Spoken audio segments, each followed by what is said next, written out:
Hi, everyone. Come on in. Good to see everyone. Come on in. Hi. Hi. Come on in. Yay. Good to see some people. Hi, Yvonne. One of our winners from the challenge. Zach Porter. Hi. Look at all these amazing people. Hi, everyone. Come on in. Great. Good. Hey, Maggie. Hey, Maggie. Hi, James. Oh, there's James. Yay. Let me bring James on. Hi, everyone. Come on in. Hi, Evans. Sarah's here. Good. Callan Partridge, talk to you this morning.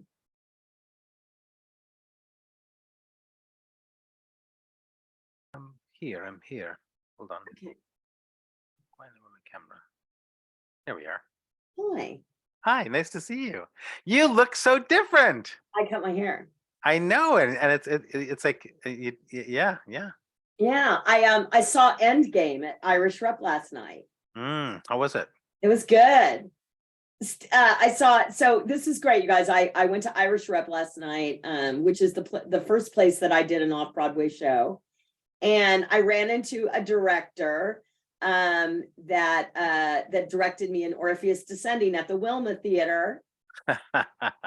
Love that. Oh my God. Yeah, it was awesome. That's great. It was really good. So we all missed you so much last month, and we sent you plenty of love about your kitty. Oh, thank you. Yeah, Yeah. I have to say, like, losing a pet is devastating in a whole different way. Yeah. I mean, because I lost my father, then I lost my mother, my stepfather, and there's something about a cat or a dog, or I mean, who knows whether I mean, whatever creature, like these animals, these creatures, these beings offer love in an unconditional way. James lost his pet Kaz. Last month he wasn't able to join us because they lost their kitty. Yeah, I mean, I mean, she died. To be, we didn't lose her outside in the forest. But she died. She died, and it was I wept and wept and wept and wept and wept, and I cried so much that my teeth hurt. Oh. And I was reading online about, like, I was like, because my teeth were aching, and I was like, what's going on? And apparently the tear ducts go all the way down to here. So if we cry enough that the ducts are sore, it affects all of the which is why, I mean, think of, like, the power of grief, the power of loss, but there was a huge lesson in it too. And I see that Gary wrote, "We lost our dog." Oh my God, it's so hard. And the one of the things that I learned was the profundity of love. Oh. Wow. Yeah. And Gary just wrote the same thing. Oh. No. Wow.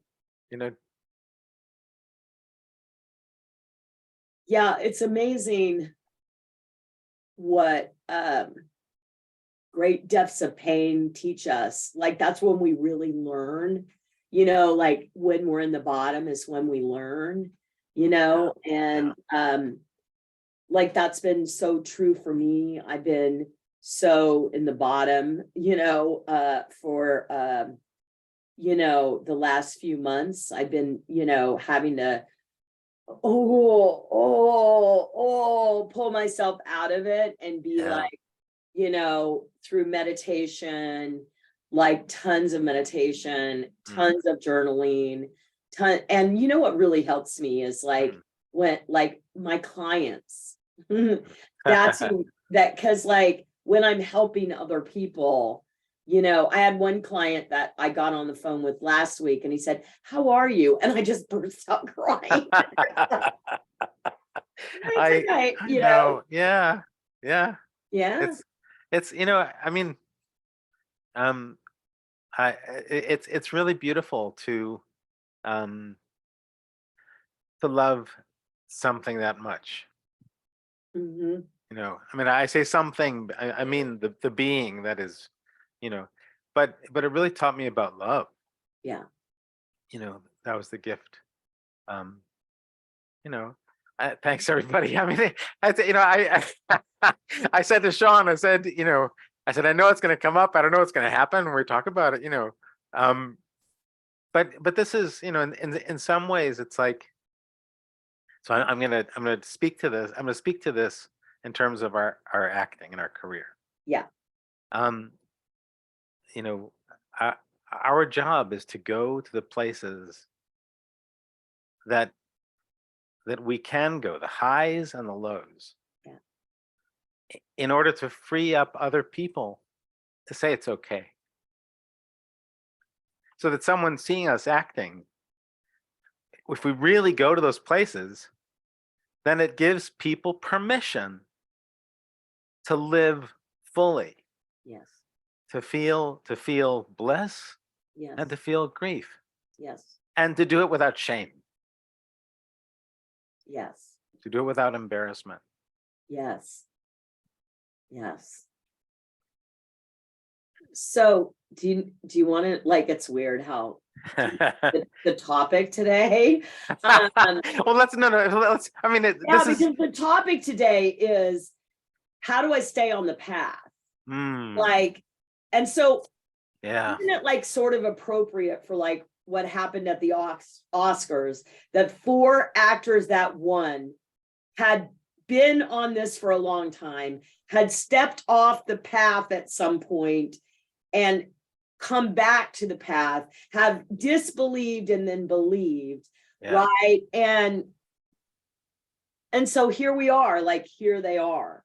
I think it was like, so I mean, I couldn't think of a better situation ever in the history of Oscars, where 4 people that are so such an example to all of us, also an example to what is literally happening in the industry, right?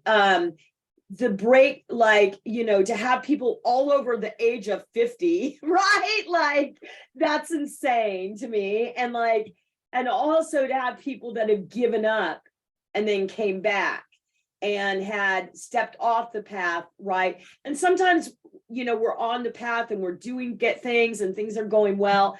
And then, you know, our cat dies, our dad dies, our mom dies, we get a divorce, we go bankrupt, we, you know, something steps in the path that throws us off the path. And because, like, you know, life is short, but it's also really long. I read an interesting article about the length of life and time, experience of time. Yes. And it said something really interesting. It talked about how young children, like a 2-year-old, everything is new. And so every moment is new. So time feels really long because everything is new all the time. And as we get older, we can get stuck in this rut of, yeah, I know that, yeah, same routine. Yeah, I've seen that before, right? And that's actually a trap. It's not real, because the truth is everything is new all the time. Yeah. And if we can remember that, to be alive in the world in all of its newness all the time, Yeah. then life the moment becomes expansive.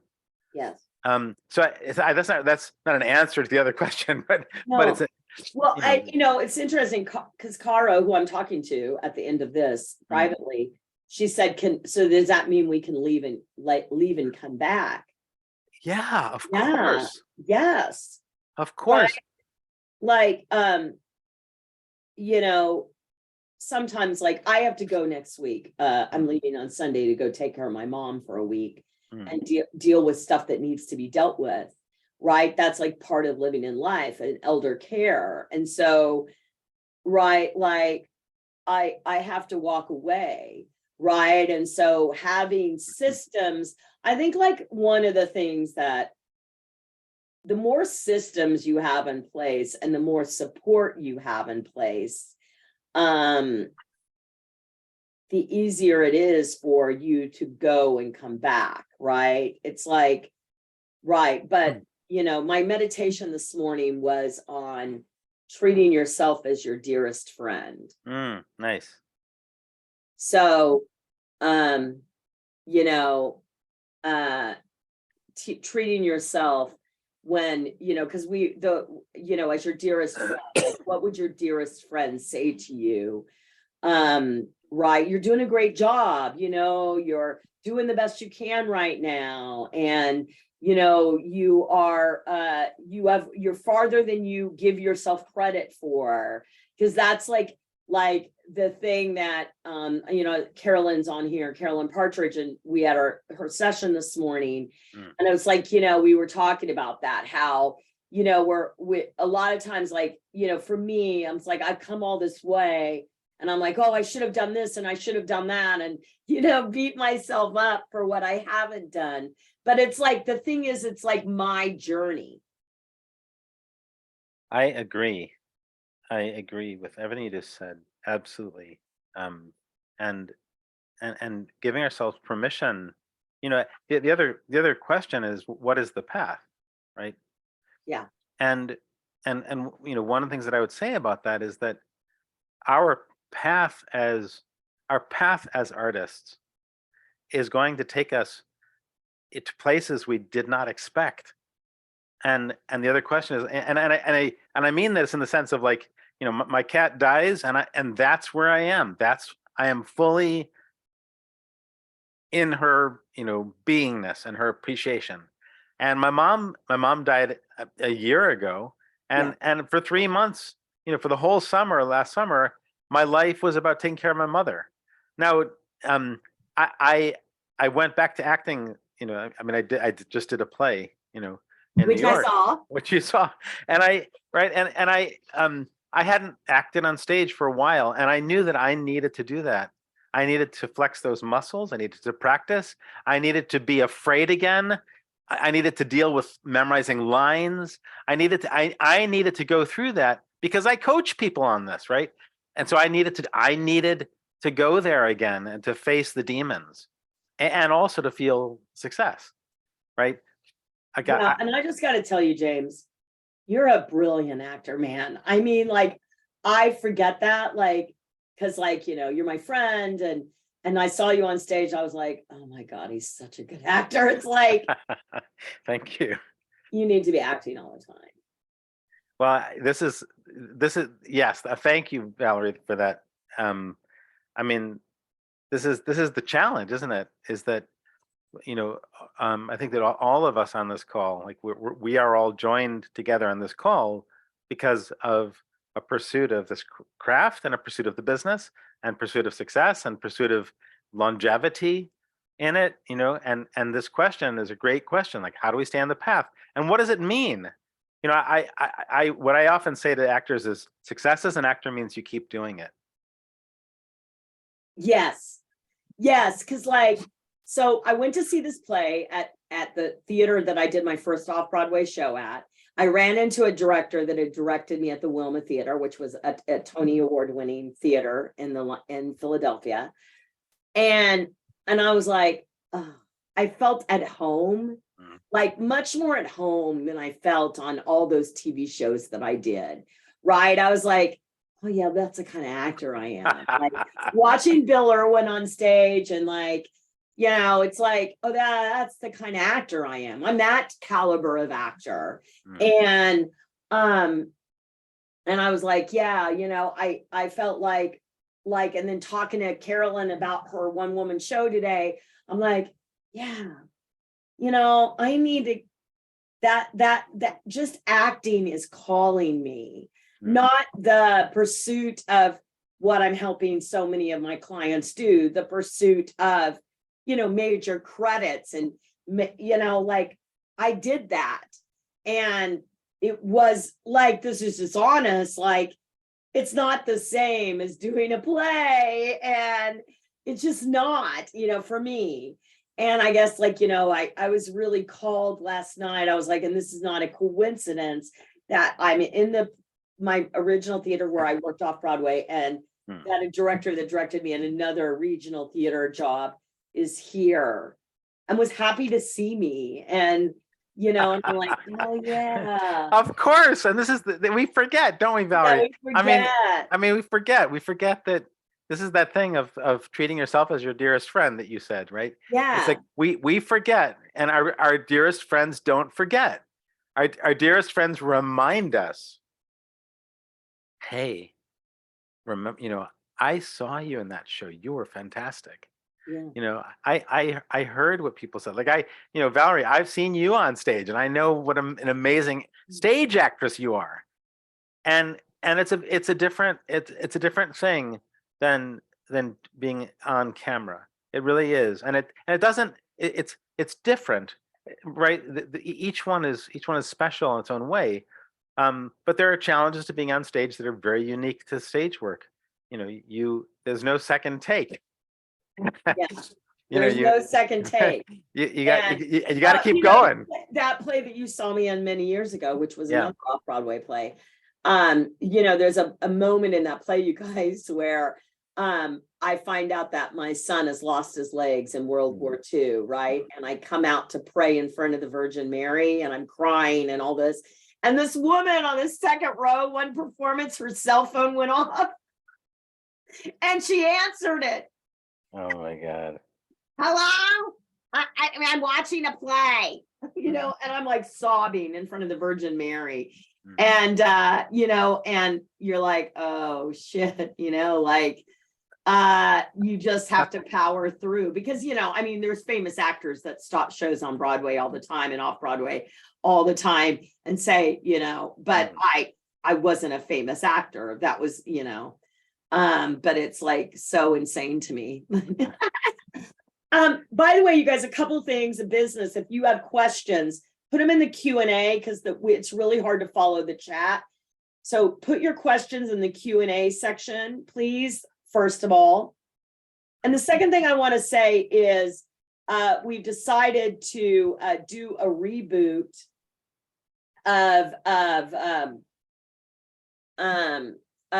Accelerate Live. It's only going to be 2 hours. There's not going to be a panel, but here it's free.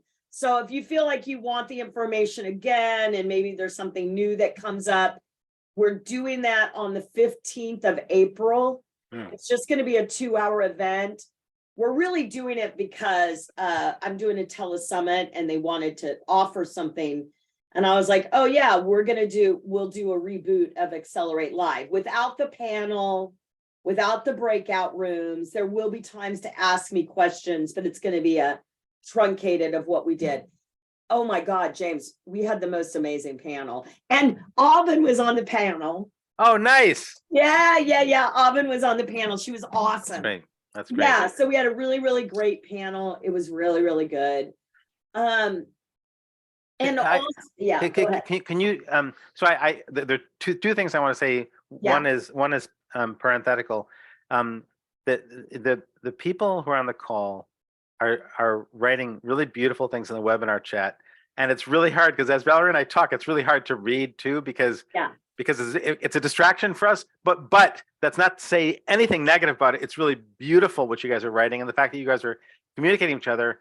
And I don't know how to pronounce Perek's name. Perek. Yeah. Perek. Yeah. And He's awesome. He was a winner of the challenge. One of the winners of the challenge.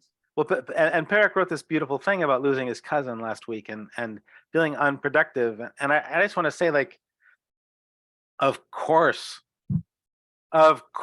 you felt unproductive because what was most important in that moment, was to celebrate this person, right? And that's so good on you for living your life. That's absolutely. Now, having said that, because my attention is split, the other thing is that Valerie, would you talk about Accelerate Live? Like, for those people who don't know A lot of these people were here, but like, yeah.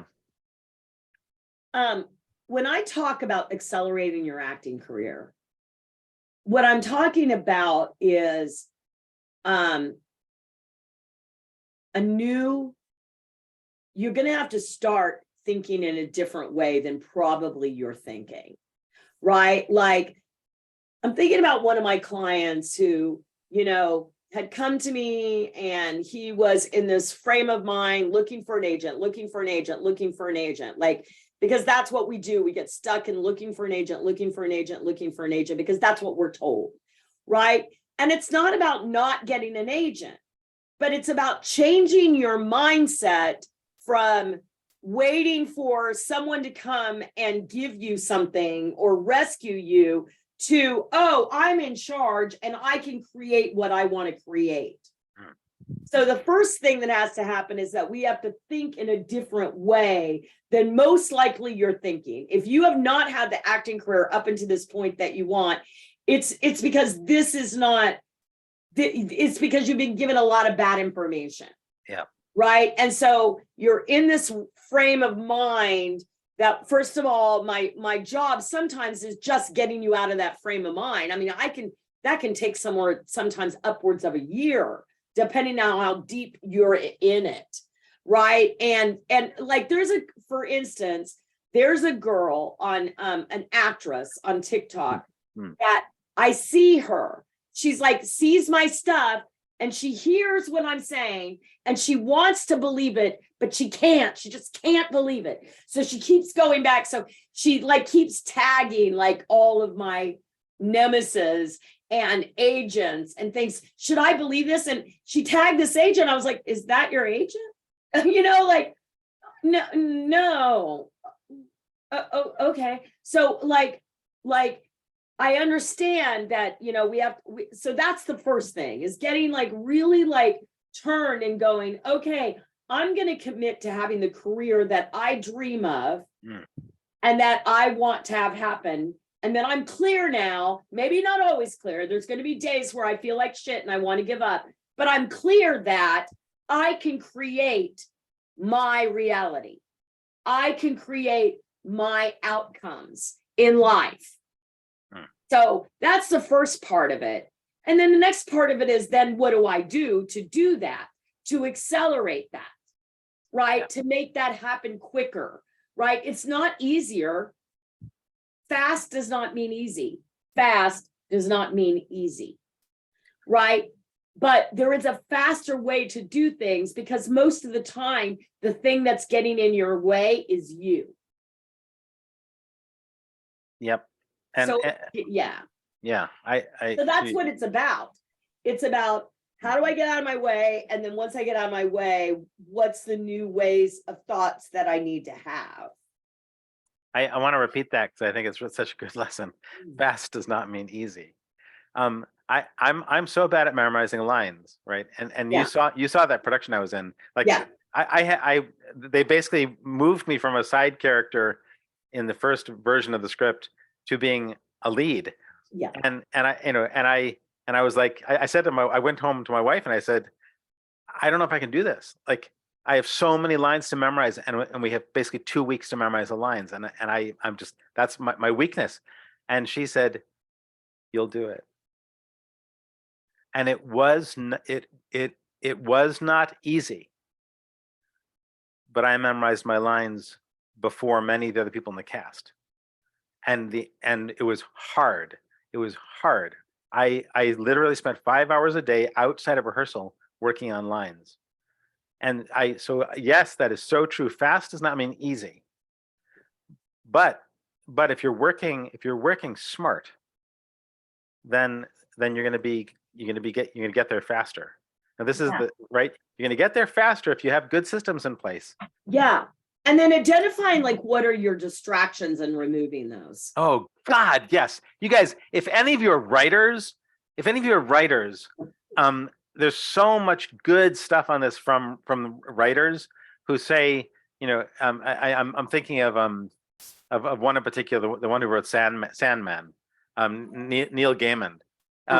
Neil Gaiman says he sits in front of his computer and he's allowed to write or look out the window, but he's not allowed to do anything else. He Yeah. can't Take go on. this to the other room. That's right. He Here's can't my doggy. exactly. He can't do anything. He can't do anything that would occupy his mind, right? So it's just, you know, it's really, this question, fast does not mean easy, is such a good, that's a great one. We do have an anonymous attendee question, so I want to, you know, so here's a question, Valerie. I wanted to ask you how it is you overcome the feeling of being overwhelmed and burnout with the variety of things that you're doing towards your career. Is there a mindset to abide by to keep doing all these things without expecting results and not losing the motivation? Yes. The answer to that is yes. There's a lot of different things that I do. So I've been very overwhelmed and very much burned out in the last 2 months, and beat up too, because I've been dealing with, like, you know, this nemesis, and lawyers have become involved. It's just like a lot. What? Yeah. Oh no. That's another story. But anyway, it's good. I mean, they're my lawyers and they're kicking ass, but so it's all good. But like, you know, so like, it's like, I feel like a lot is happening, right? And so last night I went to see the play with my best friend, and we went out to dinner. Tonight I'm going out with my gym group, my spin girls. We've been talking to, and we're having, and my husband's like, good, I'm so glad you're doing these things, because, you know, what happens is, like, I'm working like all day, you know, every day makes Valerie a dull girl, you know, like, it's like, you know, so I think that sometimes it's like walking away and treating yourself, whether it's to go out with some friends and hang out, or, you know, go have a nice dinner, or go get a massage, or go take a walk in the woods. For me, that's been something that's been helping me this week, because, you know, the other thing that I heard is, like, which I was talking about a lot yesterday and to my team, is identify your constraint to growth. And then once you know what your constraint to growth is, like, what's the thing that's getting in your way? One thing that's stopping you all the time. Then you get process related targets to solve that. Right. And so for me, first of all, I have a lot of systems in place that help me with overwhelm and distress. Meditation, journaling, exercise. These are all things that help me stay out of my way. And then also, like, just pure and simple scheduling, right? Like, scheduling and calendaring things can be very, very helpful, because it's like, and when you're calendaring things, make sure so we're doing LinkedIn 3 right now, right? And when Mara shared her spreadsheet and her calendaring it, and she has plenty of time in her calendar where she's like, exercise, take a walk outside, you know, like, she's calendaring in those self-care things, whatever that is, like, just go to the fucking mall, you know, or like, right, like, whatever is the thing that you need to walk away, right? And so, like, yeah, those are things that really help me.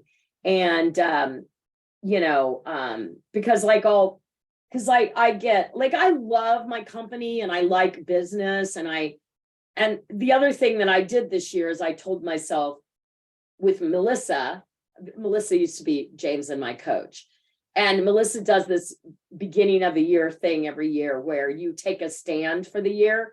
And my stand for this year, James, was to be a financial genius. Oh, that's great. Yeah, I'm doing approximately between 2 to 5 hours of financial study a week. Wow. Yeah, it's tedious at times. It's fun at times. I'm learning something. I'm scared, but I do it anyway. I'm making breakthroughs, and, you know, but it's like, unpacking my money story has been like, really? Money story, like really unpacking it has been like, oh, Yeah. I mean, there's a lot of shit buried underneath it. Yeah. I mean, we all have our places, and this is part of courage, right? Part of the courage that we need is to be okay knowing our place. I mean, like, what's our challenge, right? And what can I do? What can I do to take it on, right? What is my challenge in this world, in this life? And do I have the courage to take that on, whatever it is, right? It, for me, one of the big ones is the feeling of abandonment, right? And it's like that is, we all have these things that can derail us, Yes. and part of the challenge for us is to say, okay, wait a minute, I have not always been derailed by that. What can I do in my world, in my daily life, that gives me a little bit of buffer, a little bit of support, a little bit more courage, because we all have them, right? Like we someone said the link to my Instagram page doesn't. Yeah. Thanks for the note. Yes, I know. Right now I'm working on writing a book, and I'm facing all of, and my focus is on the book writing. It's not on updating my social media. So I apologize for the links that don't work. My focus is on getting my book written, and I'm confronting all of the things that are obstacles to me around that. Like I'm a good writer. I know I'm a good writer, but there are lots of things in my past and my childhood and my life that derail me. Yeah. And so, this is like, are we taking on the challenges that we need to take on? The mindset to abide by to keep on doing the things, well, one question is, what are the results we're expecting? Right? Like, what results are you expecting? And how do we transform that to say, oh, wait a minute, maybe the results that I'm expecting are not right. How can I change this so that I feel success? Because we tend to go forward when we give ourselves success. When we experience the feeling of success. And there are lots of successful professional actors who say to themselves, when I go in the room to audition and I nail it, I feel confident and relaxed and present. That's my success, right? And it's not about getting the booking, Yeah. right? And each one of us has to ask the question, well, where am I in my career? And how, given where I am, what can I judge success by that allows me to feel reward and positivity? I mean, who was it? Someone recently, I mean, Valerie, you and I both get people who say, like, I sent out 10 letters and I only got 2 responses. Right. But And it's like, that's like a big thing. Like, it is about, that it's a, when you said that, I was thinking before then, I'm like, it's a numbers game. And it is true. The more that you send out to the universe, the more you'll get back. I don't care what they tell you, but the more you send out, it's what you'll get back. Yep. It's what you'll get back. Do we have another question? We do. Apologies in advance for the long message. This is Guillermo Hasselman. Guillermo, sorry. Yeah. So apologies in advance for the long message, but my acting teacher at RADA told me how by doing this 6-week course that I'm doing won't make me a good actor after the course. That there's a lot of training, and that this course is just 1% of what there is to learn. And I have financial restraints, and it really demotivated me a little bit, because now I keep thinking that I may not be good enough. The fact that it came from an industry professional is weighing more. What can I do to overcome this feeling? So which 6-week course he's doing a 6-week course at RADA. I helped him make the decision about that. I see. Because I thought that was better than going right into an acting class, like, because he gets voice and movement and all of that stuff in the 6 weeks. So yeah. How can this person tell you, like, I mean, who are they to judge whether you're going to be a better actor for Well, this? here's the thing. I mean, Right. Do you become a better actor the more you study? Yeah. yeah, of course. Of course. Of course. Right. And you know, Michael Chekhov, who's a very, very famous, said it took like, 20 years to be a great actor or something like that. Right. And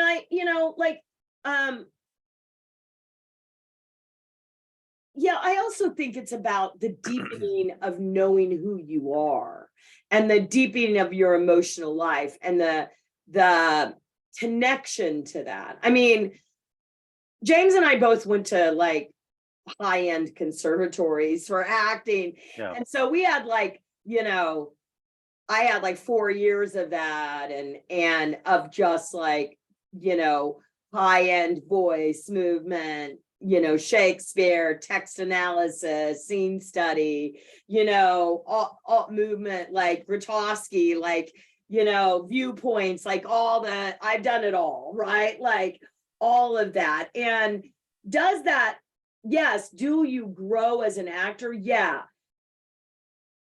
And also with that being said, when you start getting cast, because Jeremy, you're going to start getting cast because you are very good looking and young and you're what people want. So when you start getting cast, you're probably going to look back at your early movies like a lot of actors do and go, some actors can't even watch their early movies or read their early plays. Like Sam Shepard hated his early plays, right? But like his early plays are some of my favorite.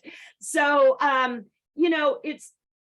it's subjective. Like your art form, it's an art form. It's subjective, like, and it's opinion based. And, you're going to get hired because of how you look. Right. And as long as you can walk and talk, that's fine. Will you become a better actor 20 years from now? Yeah, because you're going to be doing a lot of different things, which are going to give you a lot of experience. But that doesn't mean that you can't go out and start booking work now. No, I'm looking at Guillermo's photo, and I see a young man with this long future ahead, and the reality is that that people are going to say things to us that can derail us, and this is also one of those things that we have to learn how to navigate, right? Because I mean, oh my God, when I was I think I was 14 years old, I auditioned for the movie Taps, which was a film, with Tom Cruise. with Tom Cruise, and the casting director at the end of that basically went down the row of actors who had auditioned and said, "You're going to be a star. You're going to blah blah. You're going to," and basically told them their fortunes. And she said to me, "You'll never be an actor. Your your early stage experience has ruined you," or whatever. And I was like, "What the hell? Like, who is this person? Who is this person who thinks that they can judge me in my future possibilities, right?" But we're all going to encounter people. We're all going to encounter people who try to derail us, and there's something important to know about that. People have their own motivations for derailing. Yes. And sometimes it's about your light is too bright and I'm going to darken it. Yeah. You're shining too brightly and that makes me angry because my light's not allowed to shine. We have to be really careful about letting people suck our blood. This is the vampire story, right? The vampire story is the person who sucks our blood, and they do it to revitalize themselves. Don't let people suck your blood. No.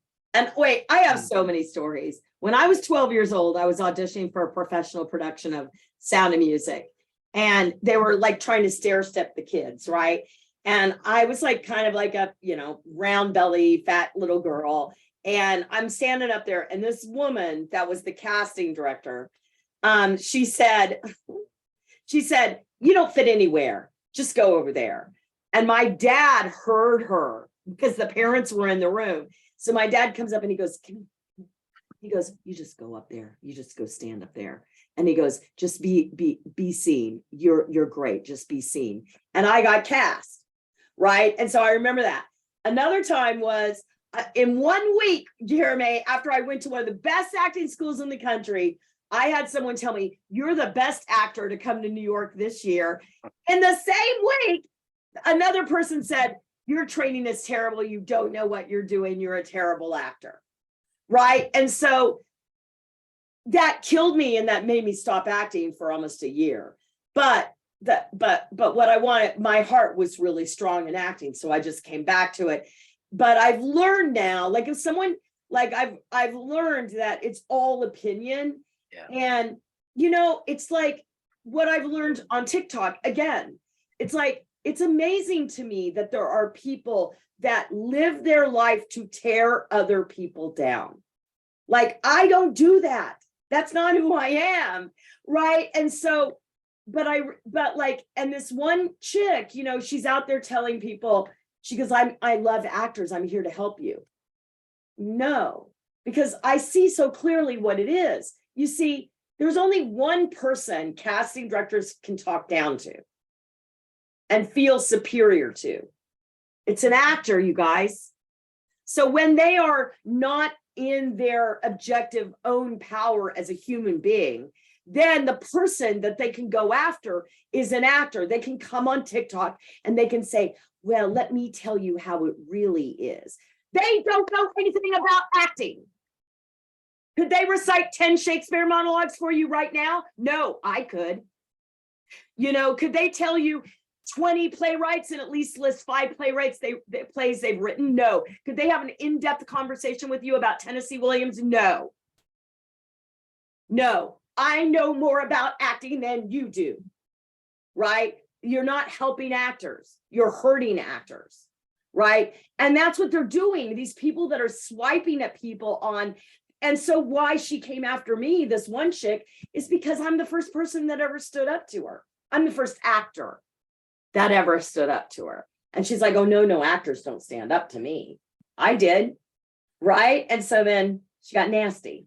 And I wasn't nasty. That's the beautiful part. I was just like graceful, like, well, actually, this has been my experience.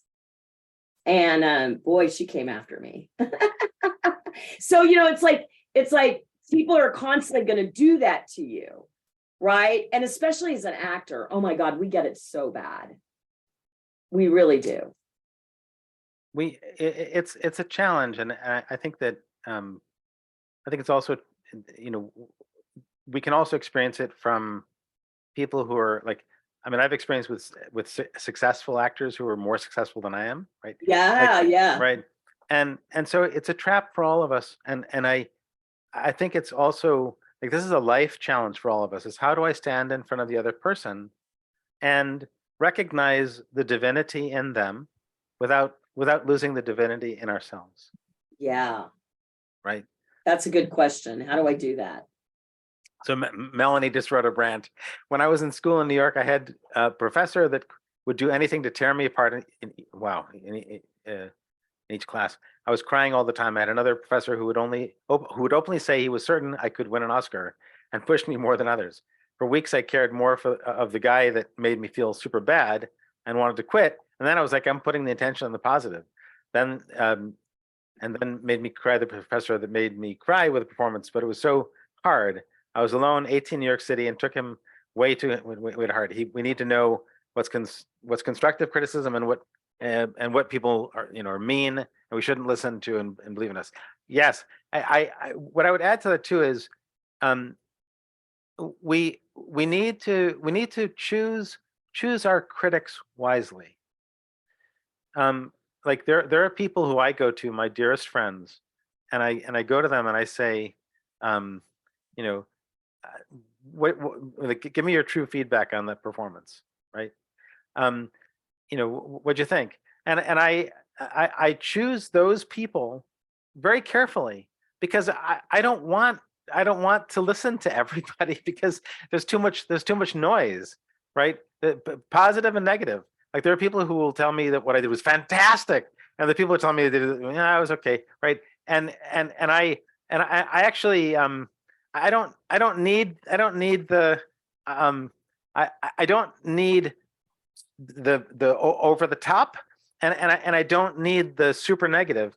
What I actually need is someone who says, "Yeah, it was really great. What happened in this one moment?"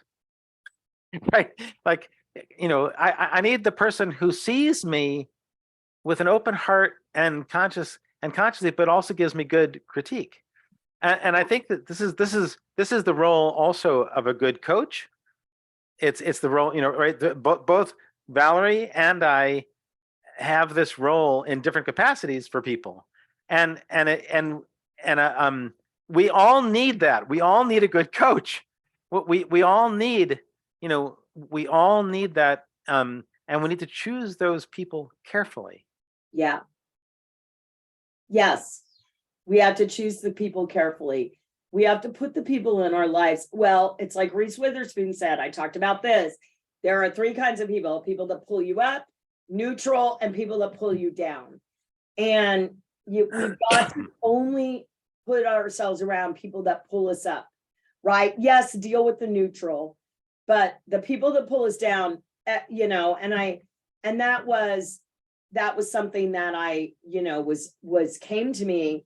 And I was like, okay, all of these people that say terrible things to me on social media, I just block them now because it's like, I don't need that. I don't need that. It's like, because no matter, like, if someone is like saying terrible things to you all of the time, it's not gonna help you because, it's just not going to help you, right? It's like not the way to learn. It's not the way to get better as a person. And if they're saying terrible things to you or pulling you down, it's not about you. But that's really hard to see when they're saying really bad things to you, right? Yeah. It's like, but it isn't about you. I mean, it takes a certain kind of person to constantly attack other people. So just as Valerie said, fast does not mean easy. Yeah. What I would add too is that people pulling us up doesn't mean always giving us positive feedback, right? Like sometimes we need to be challenged, but we want to be challenged in the right way. We want to be challenged that that they're actually encouraging us to bring our best self out, to work harder, take a step forward. And one of the ways you can check in is, did what that person just said to me make me feel a hunger to continue, or Yeah. did what that person just say to me deflate me? Because if someone's saying it, if someone's saying it in the right way, then we feel excited or challenged or, oh my God, I want to do it again, right? That's what we want. We want to feel like, I want to do it again. Yeah. I want to take that scene again. I want to do it again. I want to do it better. I want to, and that challenge doesn't mean easy. No, it doesn't mean easy, but it does mean that we feel that feeling of taking a step forward. Yeah. Right. Yeah. And the acting teacher, is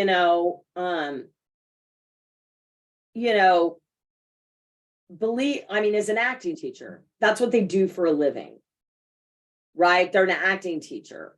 And so they believe in what they believe. They're, like, our perception is our perception based on our perception, right? It's like, there's tons of people that have become successful actors without any acting class, right? Now, I do believe that it is a craft, and I do believe that that the more you study, the better actor you're going to become. But But I don't believe that you can't just go out and work right now as an actor.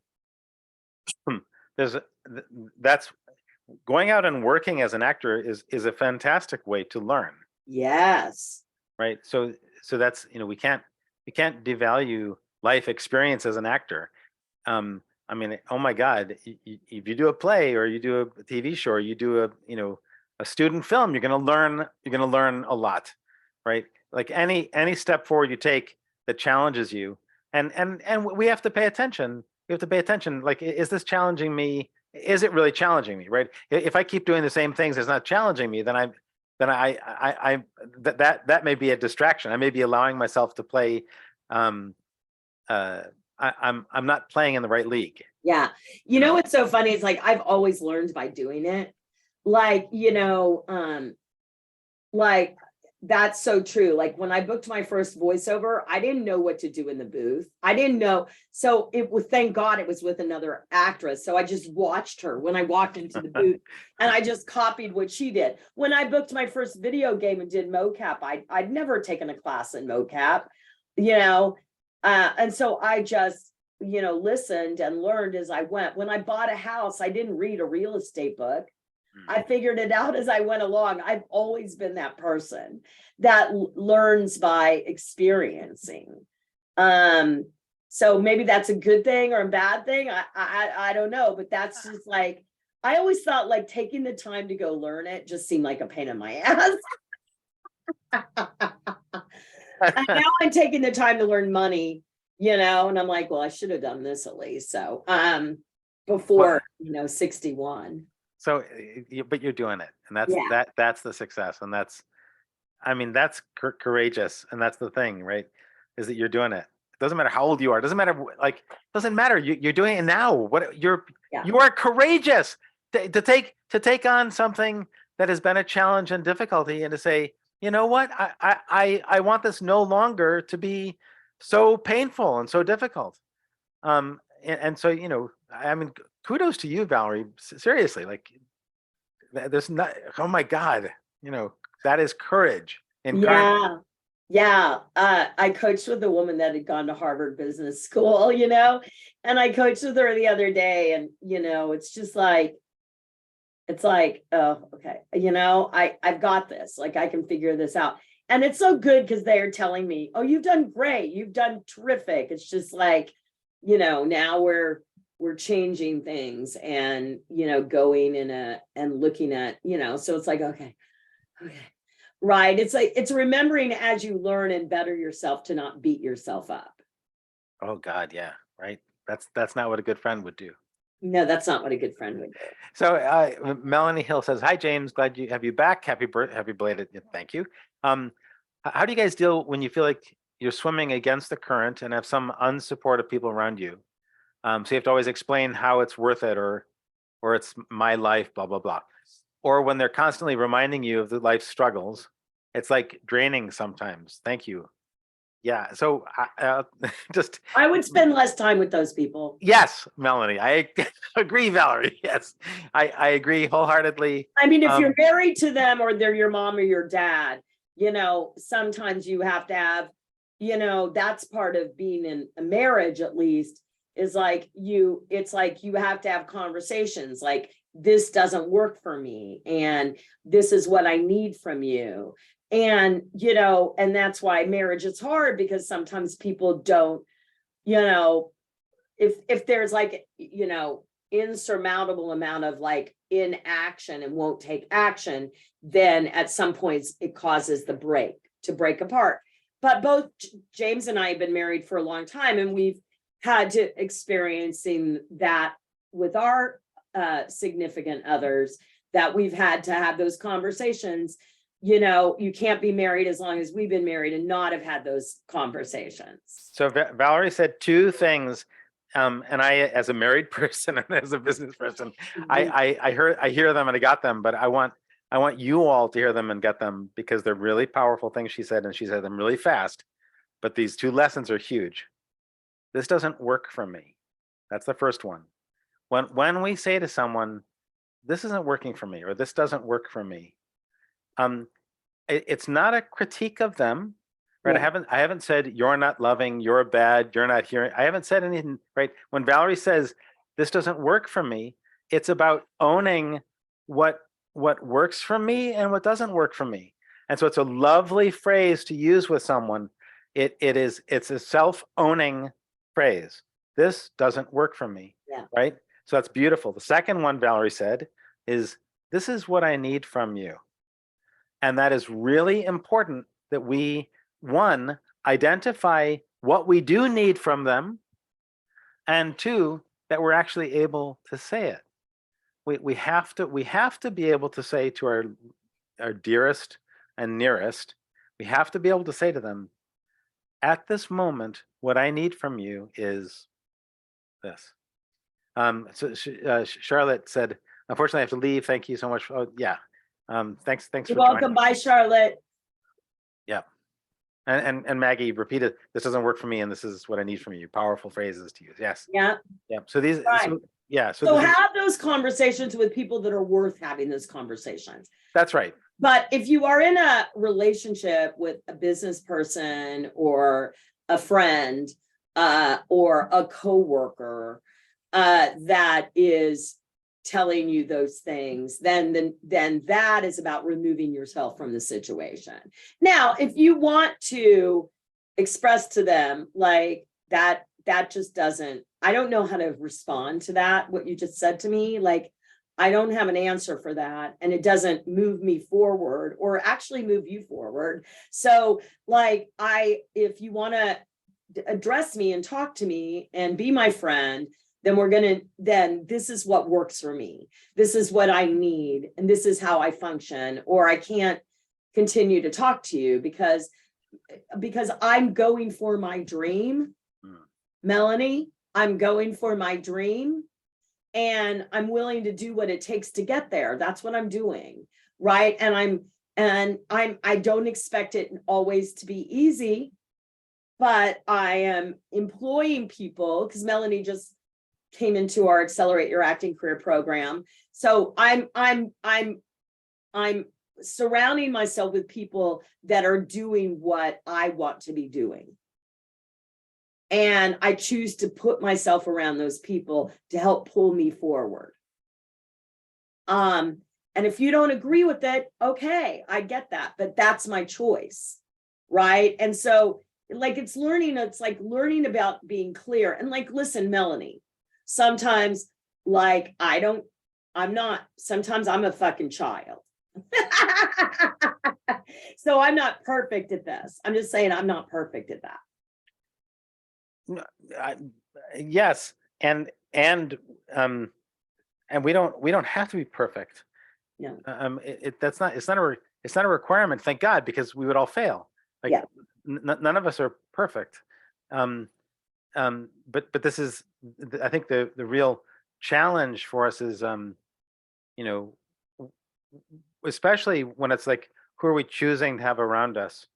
Who are we choosing to give us the power of critique? Who are we choosing? Like, it's hard. And you guys, there are people who in your lives as an artist, there are people who you will have to say goodbye to, because there are people who don't understand the challenge and don't appreciate it. Yeah. And this is hard. It's painful. Yeah. Oh my God. So Gary Bland wrote, when I started acting, my wife bought me a t-shirt to wear in front of the children. It's all about me now. 100% support. That's hilarious. Oh my God. It's all about me now. A lot of us are like the people that make it about everyone else and then go, no, I need to, the ship is going down. You need to put your mask on. Yeah. I mean, I also, like, one of the big lessons that I had to learn as an actor was that I tended to be a caretaker. I tend to be a caretaker, caretaking of other people. And one of the big lessons that my master acting teacher said to me was, when you're on stage, you can't let someone else's want or goal derail yours. You have to fight. You have to stay. Oh, that's good. You have to stay in your center to Yeah. fight for what you want, because you're taking the place of the character, and that character Yes. needs, right? So and I think this is true of our careers as well, right? We can't let someone else's want or goal derail ours. And I think one of the topics of today has been people who suck the blood out of us, or people who derail us, or people who put us down, or right. And this is all about, as going back to the main topic of today, staying on the path. Yeah. Right? There are a lot of things. There are inside distractions and there are external distractions. Yes. There are inside derailments and external derailments. Yes. So staying on the path is about, how do we handle these on the inside and the outside? Yes. How do we, what are we gonna do? What are we gonna do to get back up on our feet? When we've put ourselves down, or when something outside of us has put ourselves down, right? Yeah, or when something has occurred, that feels like, oh, I was just getting going, and then, I crashed my car, or I got divorced, or my mom died, or whatever it is, right? And that's life, that's life. And so we have to step off sometimes and deal with life. And that's not always fun. And sometimes that is, we then bring something more to our craft and our career and our relationships for the depth of feeling we've allowed ourselves to feel in the things that may feel like a momentary step off the path. So you guys, so we have another question. Stella. Yeah. Hi, Stella. So Stella says, Anna. hi, James and Valerie. I have a specific question. When it comes to apply to roles that require a specific accent, such as American and British, just for you, and so I'm Italian, and I worked and keep working on softening my accent. I always want to try to send my application, but many coaches and agents told me never to do that, as I will waste casting directors' time. What do you think about that? Hearing from some actor friends, they suggest me to try anyway, but I'd like to know what your opinion is about that. Well, I think if you feel like your heart is the role, that you should send it. If it's a professional production, they're probably going to have a dialect coach on it, right? And so if your heart is the role, you should send it. Yeah, that's my opinion. Again, an opinion. I don't think wasting the casting director's time, that's the casting director's job. If actors are wasting casting directors' time, they should not be doing that job. Their only job is us. So it's interesting, you said coaches and agents have told you never to do that. Yeah. And coaches, I'm an acting coach. Valerie's a coach. Valerie's an acting coach and a business coach. You're gonna get many different opinions, and here's the challenge about asking for opinions, is that we tend to ask for opinions until enough opinions validate what we want to do. So I'm gonna save you time. Do what you want to do. Do what you want to do. That is the best advice today. Do what you want to do. If you want to audition for a role, work on it, figure out how you can make sense of that character, and submit it. And because like for every opinion someone gives you, the opposite is also been happened. Like, people go, well, I see this so much. People say, well, every once in a while, someone will pitch a producer and get a role. Yeah. So just because it's every once in a while and not all the time, that's why you're not going to pitch a producer. Or I've heard of this actor got yelled at. Do actors get yelled at sometimes? Yeah. Yeah. So does everyone. I But that should not stop you from taking action. I have a friend who every role that he auditions for, he completely dives in, right? So he was auditioning for this Russian thug, like a gangster, and he completely dressed in a gold chain and sweats, and did the whole thing of going right. And he speaks Russian fluently, and also he's American, so his English is perfect as well. But he can go back and forth. So he went into this audition, and the casting director complained to his agent, please tell him to dress properly at auditions when he comes in. What does that even mean? Right. Like, what does it mean? It means that someone was judging what he did and his effort negatively. Yeah. That's all it means. It means that someone was saying, I don't like your choice, and it doesn't matter whether they got it that he was dressing for the character or not. That doesn't matter. If we just say at just the simplest level, it's someone didn't like his choice. And it's like, well, guess what, actors? We're always going to encounter someone who doesn't like our choice. Yeah. Like this is our lives. We're going to believing in your choice is what really, like years ago, I auditioned for that movie Happiness, right?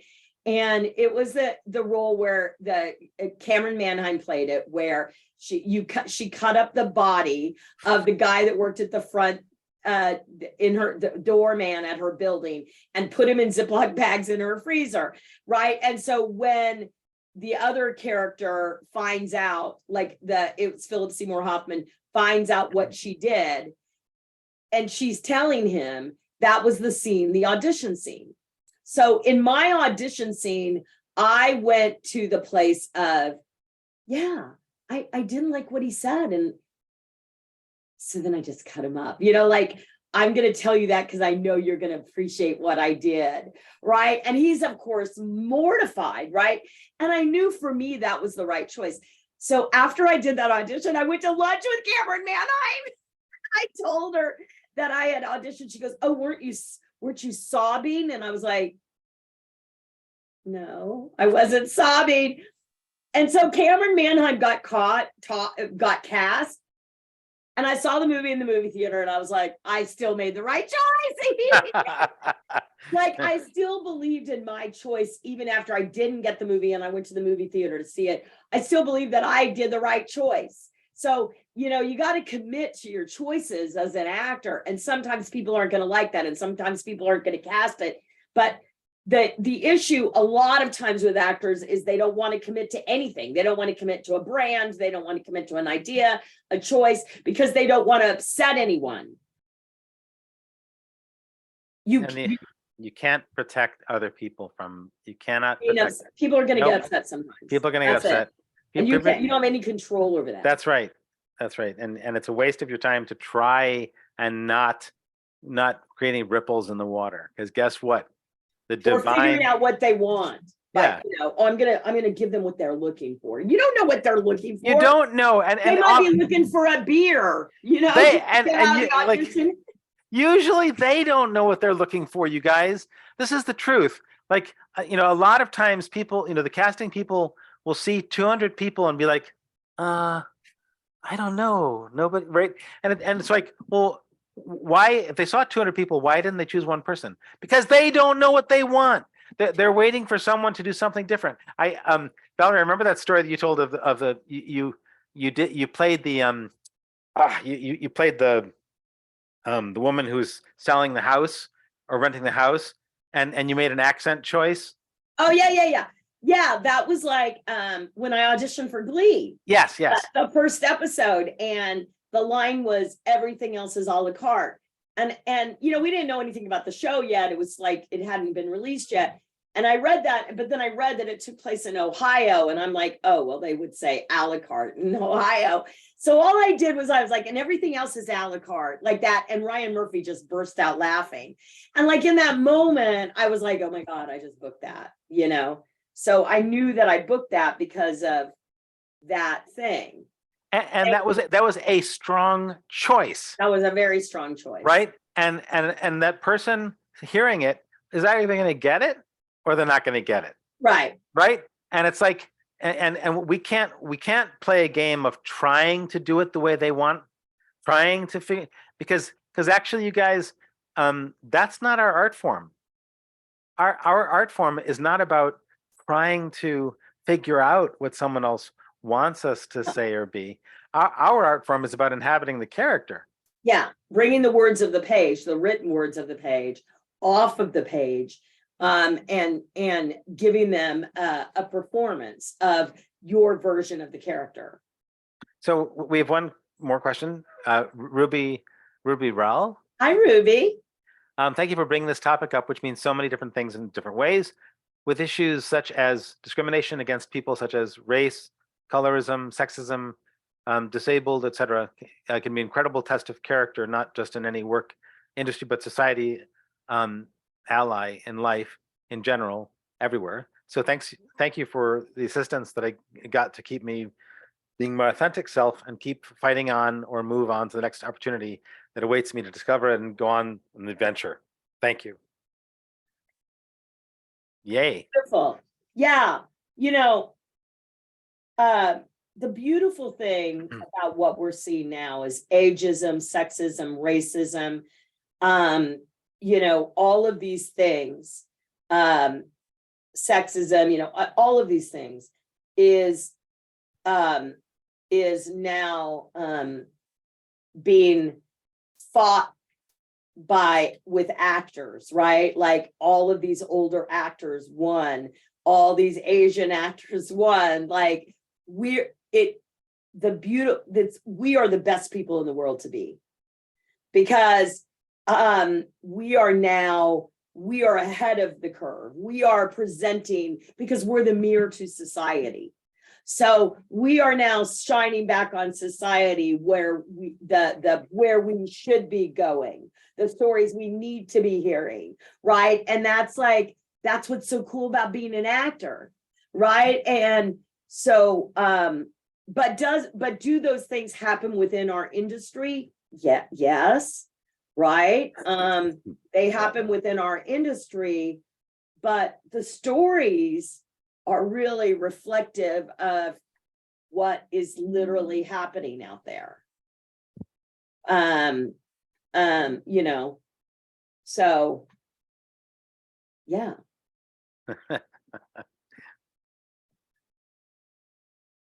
What's next? Are we out of questions? We're out of questions. Oh my God. All right. Well, happy birthday. Thank you. I appreciate that. We're both March birthdays. I know, exactly. Oh man. Yeah. Yeah. So I'll be with my mom during. Oh, that's great. Yeah, it'll be nice. What day is your birthday? The 25th. 25th. Okay. When's yours? The 11th? No, 9th. The 9th. I was close. You were very close. All right, wait, the 25th. Do I have it in my calendar? I don't know my calendar. I put it in my calendar. Yeah, yeah. yeah. Right now. Valerie's birthday. Okay. Yeah. Valerie, that's so exciting. I think I've reached another decade. I know. You're a year behind me. Oh my God. It's like, what does it even mean? You guys listening, like, when you like, there are points in your life where you'll be like, I don't even have a concept of what this new decade means, right? No, because when you were a young kid, you didn't think about 60. No. Like 60 was like your grandma, and so like you were like, yeah, she's old. Oh, right. I know. And then right. You get here and you're like, I'm not old. I don't feel old. I'm not old. One of the beautiful things my mother said, is, so I asked my mom, this is my mom who died, passed away at 92, right? And I said, Mom, when you wake up in the morning, before you look in the mirror, how old are you in your self-image inside? And she said, I'm 42.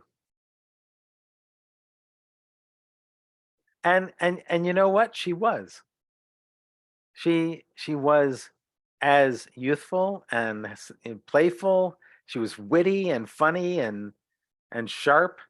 And this, one of the things for all of us to remember is, um, no matter what critique or noise we're getting from the outside, we actually, and this is about mindset, we actually can stay in our own center and be present in a loving way to the world around us. We don't have to let ourselves be derailed. No, no, And it's so true. That was a great question. I'd say when I close my eyes, I'm 50. I'm 50 years old. Like I, I loved being 50 was it. I loved being 50. I think I think I'm in I think I'm in my 30s, like 35 to Uh-huh. 39. I I'm saw so this picture of you and your wife. I don't know when it was from, but it was like a long time ago. And you guys look so young. I was like, oh my God, look at James and Sean. They look so young. we were. It's funny. Uh-huh. All right, we have one more and then we'll call it a day. What is it? Okay. All I right. recently called a director who's doing a feature film, and I got to know about his VIA production list. And I talked to him about asking if there's any role I could fit in, etc. And he said the casting is full, but to message him on Insta with my info. Fucking awesome.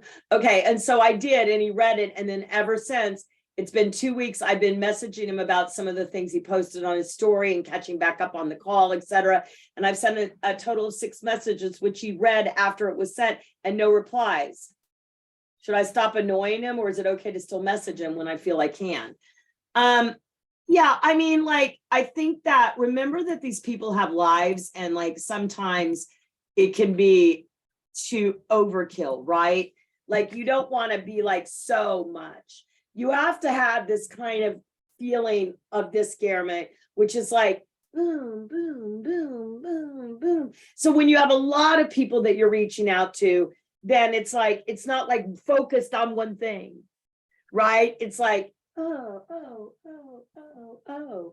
And don't always make it about you. I mean, make it about him, like his stuff or enjoy his stuff. Just be a part of it. It I doesn't, yeah. I think it's also it's important not to get caught in the expectation that you're going to get a response, right? So Yes. so Yes. so so what are the things that you could say or reach out to about that don't require a response, right? Oh, I mean, like if I'm, thinking like, I mean, you can imagine this as well as I can, but just like, if your responses are coming from a real place, they don't necessitate someone else saying something back. And this is really important, you guys. Don't get caught in the thing of demanding a response from someone Yeah. who you're just trying to keep on the radar with, because if we demand a response in every communication, then they're going to start feeling the feeling of like, I can't deal with this person. They keep wanting me to say something and I don't have time. So we do have to be respectful of people and ask the question, like, how am I phrasing this? Am I phrasing this in a way that frees them, right? Just like we were talking about freeing other people, right? Like people who free us, people encourage us. Are we saying things that free them? When we're writing to people, are we saying things that make them feel good about themselves? Yeah. Yeah. So yeah, take your foot off the gas. Guillermo, your major advice from me is just take your foot off the gas, enjoy the ride, keep taking the action, and stop and work on your impatience. Because I would say that the constraint to your growth is your impatience. Okay. So keep learning how to keep the passion, but lose the impatience. And a great way to do that is to breathe. Breath work. Yep. Just practice breathing. That. Breathing is a powerful tool, you guys. Yeah. Someone asked about agents or managers. It doesn't matter. You just need someone in your court that believes in you. Yep. That's it. It doesn't matter. Agent, manager, attorney, whoever is like submitting you, hopefully picking up the phone on your behalf, right? As we get closer to the summer, we'll be doing a pitch class, and because we do our summer pitch fest for all you guys that are clients, we do our summer pitch fest where you pitch yourself in the summer to agents and managers. So we'll be getting ready for that. So yeah. Okay. So James, first of all, you guys, if you we made an offer Accelerate, there was bonuses involved. Those bonuses go away tomorrow. So if you would like to get the bonuses for the Accelerate package, if you have no idea what the fuck I'm talking about, then Sarah's going to put her link in the calendar for her to join our 1-year Accelerate Your Acting Career program. Get on Sarah's calendar to discuss that. If you know what I'm talking about and you want to get those bonuses, and the bonuses were LinkedIn one, a VIP day, and an extra retreat, which is a good deal, then you're going to need to make your decision by tomorrow in order to set those in for the bonuses. So yeah, and and also join us for the mini Accelerate live, which is April 15th, Saturday, April 15th. Join us for that. Yeah, if you want to learn, I know Angela Parker, you're in. We're so excited about that. There's a lot of people that are in on this call, and we're so excited. Angela Parker, right? We have people here. Well, we have a lot of clients here. And people that have come on board with us recently. So hi. Oh, look at all these amazing people. Look at all these amazing people. Maud Arts, she's in. Yay. Oh my God. So we love having you guys all here. So appreciate it. And we'll see you on the 3rd Thursday of April. Yay. Yeah. When is that? I don't know. Coming up. Coming up. It's So coming up. I clicked on Sarah's link. Yeah. And there's a photo of her, and she looks so pretty. Yeah, she does. Looks so pretty. Oh my God. Yeah, she's a pretty girl. She is. Yay. All right, you guys. I love you so much. Thank you for joining us today, James. Thank you so much. Thank you, Valerie. For so good to see sharing you. your emotional life with us too. That's really important. Yeah. And I wish you a fantastic birthday. Thank you. Happy birthday. Yeah. Yeah. Another Aries. Sarah's birthday's in April 2nd. Oh wow. So we have all these Aries, and Scott's an Aries. Yeah, we have like a ton of Aries at this company. You're a Pisces, but that's okay. We like you in our company. Thank you. Yeah. Yeah. All right, you guys, love you all. I'll see you guys soon. And for you guys that are part of Accelerate Live, I'll see you at the VIP day on Saturday. All right. Talk to y'all. Bye.